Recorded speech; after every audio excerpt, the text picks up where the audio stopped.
Il y a une forme de souffrance que peu comprennent, une douleur silencieuse, subtile, qui n'est non pas quand tu quittes le monde, mais quand tu commences enfin à le voir tel qu'il est. Tu ne regardes plus un film, tu analyses les symboles. Tu ne participes plus à une fête, tu observes les masques. Tu ne vis plus les instants, tu les dissèques. Et quelque part dans ce processus d'éveil, tu réalises maintenant que tu as perdu quelque chose de précieux. La capacité de te laisser aller à la simplicité de la vie.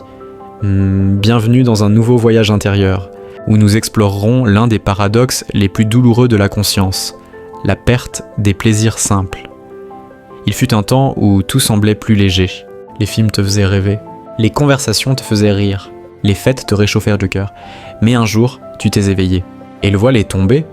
Et tu vois maintenant les schémas derrière les histoires, les agendas derrière les mots, les besoins cachés derrière les sourires. Et si cette lucidité t'a rendu plus conscient, elle t'a aussi rendu plus seul. Non pas seul physiquement, mais seul dans la perception du monde. Tu regardes la même scène que les autres, mais tu n'y vois plus la même chose. Là où ils voient que la magie, toi, tu ne vois plus que la mécanique. C'est une étrange solitude, celle d'être éveillé dans un monde endormi.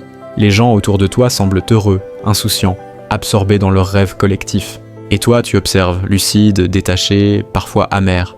Tu aimerais partager ce que tu vois, mais chaque tentative te fait passer pour cynique, froid ou arrogant. Alors tu apprends à te taire, à sourire, à jouer le jeu, tout en ressentant le vide silencieux de la distance entre toi et la vie. Alan Watts disait « Le prix de la conscience, c'est la perte de l'inconscience. » Et avec cette perte, vient la disparition de la joie innocente, celle qu'on ressentait avant de savoir. Le vrai éveil ne consiste pas à tout comprendre, mais à voir et aimer quand même. Un musicien accompli connaît chaque note, chaque accord, chaque détail technique, et pourtant, il se laisse encore émouvoir par la musique, sa connaissance ne l'a pas rendu froid, elle a approfondi sa sensibilité. C'est cela la sagesse, voir les mécanismes et retrouver la magie malgré tout.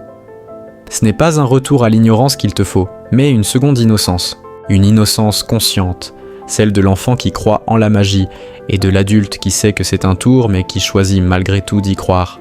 Parce que cela rend la vie plus belle. La vraie conscience ne t'éloigne pas de la vie. Elle t'y ramène, avec compassion, avec douceur, avec gratitude. Alors, la prochaine fois que tu verras les autres rire d'un rien, danser sur une musique que tu trouves vide, ou s'émouvoir devant une histoire trop simple, essaie de voir au-delà des apparences, vois les êtres humains derrière les rôles, vois le besoin d'aimer, de se relier, de donner du sens. Et tu comprendras que ta lucidité n'était pas une malédiction, mais une invitation à aimer plus largement, plus profondément, plus consciemment. Tu n'as pas perdu la capacité de profiter de la vie, tu l'as simplement enfoui derrière trop d'analyses. Ne rejette pas le jeu. Joue-le en sachant que c'est un jeu. Ressens, même en sachant que tout est impermanent. Aime, même en sachant que tout passe. C'est cela, la liberté. Voir clairement et participer pleinement. Tu n'as pas besoin de redevenir inconscient. Tu as juste besoin d'être présent, pleinement présent, dans cette pièce qu'on appelle la vie.